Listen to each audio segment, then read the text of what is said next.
आप सभी का स्वागत है मेरे चैनल में। तो आज मैं टॉपिक कवर करूंगी जिसका नाम है mean terms and max term. तो सबसे पहले समझते हैं कि मीन टर्म्स और मैक्स टर्म होता क्या है। तो in Boolean algebra mean term and max terms are used to represent Boolean functions using a truth table. इसके थ्रू से हम ना फंक्शन बूलियन फंक्शन को रिप्रेजेंट करते हैं और आपको मैं मीन टर्म और मैक्स टर्म के थ्रू कुछ एग्जाम्पल सॉल्व करके भी दिखाऊंगी प्रॉब्लम। तो सबसे पहले मीन टर्म्स की डेफिनेशन क्या है। In a mean term each uncomplemented term is represented by a 1 and each complemented term is represented by a 0। तो और मैक्स टर्म इसका टोटल ऑपोजिट होता है। तो हम लोग मीन टर्म को स्मॉल m से रिप्रेजेंट करते हैं। Mean term is represented by small letter of m और मैक्स टर्म टोटल ऑपोजिट होगा मीन टर्म का। तो चलिए इसका डेफिनेशन देखते हैं। In a max term each uncomplimented term is represented by 0 and complemented term is represented by 1।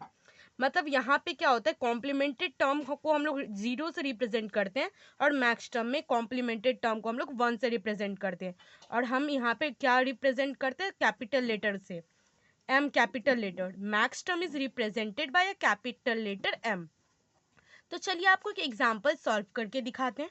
तो सबसे पहले एक एग्जाम्पल लेते हैं। If there are 4 boolean variables A B C and D with the values a equal to 1, b equal to 0 and c equal to 0 and d equal to 1, they find the mean term for values given।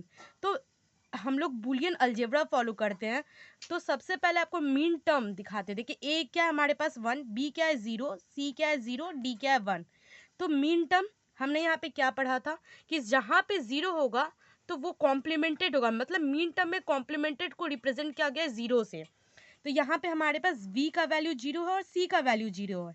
तो हम यहाँ पे a, b inverse, c inverse, d, इसे inverse भी बोल सकते हैं, complimented भी बोल सकते हैं। तो हम लोग कुछ इस तरह से इसे लिखते हैं। तो ये हमारा वह एग्जाम्पल हुआ किसका, मीन टर्म का। हम लोग मीन टर्म कुछ इस तरह से निकालते हैं। तो चलिए आपको मैक्स टर्म का एक एग्जाम्पल दिखाते हैं।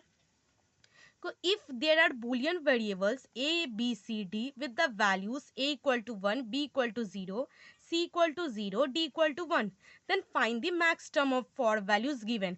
तो max term निकालना है तो उसका ऑपोजिट होगा, मतलब जहाँ वहाँ पे हम लोग जहाँ पे जीरो था, जैसे बी और सी, मीन टर्म निकालने के लिए जहाँ आप जीरो देखोगे वहाँ पे आपको मतलब बी कॉम्प्लीमेंटेड और सी कॉम्प्लीमेंटेड लेना पड़ा था, मगर मैक्स टर्म उसका ऑपोजिट है। जहाँ पे 1 होगा वहाँ पे हम उसे कॉम्प्लीमेंट लेंगे।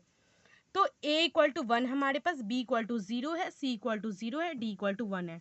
तो मैक्स टर्म क्या होगा, a इनवर्स, क्योंकि a का वैल्यू 1 है तो हम इसे a को लेंगे, a को कॉम्प्लीमेंट मानेंगे। इसे कॉम्प्लीमेंट भी बोलते हैं और इनवर्स भी बोलते हैं।